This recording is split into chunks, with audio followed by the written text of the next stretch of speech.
তো দেখো বাচ্চা কাচ্চা রথ বার করেছে, বৃষ্টি নেমে গেছে, এই দেখো ওই জন্য আমাদের বাড়িতে এখন রথ। এই যে এই দেখো এটা হাতে বানিয়েছে, এই যে ও বানিয়েছে রথটা, দেখো ভালোই বানিয়েছে। তো এই যে রথ টানার সব দল।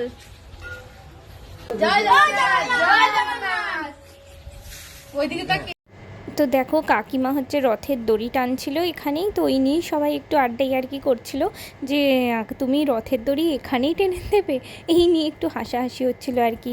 আর বাইরে হচ্ছে বৃষ্টি নেমে গেছিলো, ওই জন্য হচ্ছে বাচ্চা কাচ্চাগুলো এইখানটাতে দাঁড়িয়ে পড়েছিল। ওপরে শেডটা ছাউনিটা আঁচ পেয়েছে, তো ওয়েদারটা এত বাজে, একটুখানি শুকনো থাকলে ভালো লাগে রথটা টানতে। আর রাস্তাটা প্রচণ্ড মানে খড়বড়ে টাইপ ছিল, তো ওই জন্য একটু সাপোর্ট দিয়ে নিয়ে যেতে হচ্ছিলো।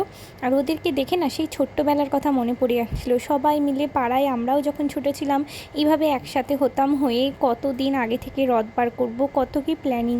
সত্যি দিনগুলো কেমনভাবে কেটে যায়, মানুষের জীবনটা কোথা থেকে কোথায় যায়। আজকে ওদের দেখে সেই ছোটোবেলার স্মৃতিচারণগুলো এত মনে পড়ছিল, মানে কি আর করা যাবে, বয়সের সাথে সাথে তো সব কিছুই পরিবর্তন হয়, সময়ও পরিবর্তন হয় আর কি। তো চলো এখানেই ভিডিওটা শেষ করছি। আর পাড়ার সবাই মিলেই বেরিয়ে পড়েছিলাম, আকাশটাও বেশ মেঘ মেঘ ছিল, ভালোই লাগছিলো ওয়েদারটা। তো সবাই মিলে আরেকবার বলি চলো, জয় জগন্নাথের জয়, এই বলে ভিডিওটা এখানে শেষ করলাম। ভালো লাগলে অবশ্যই একটা লাইক কমেন্ট শেয়ার করে দিও, পাশে থেকো। বাই, দেখা হবে নেক্সট একটা ভিডিওতে। জয় জগন্নাথ।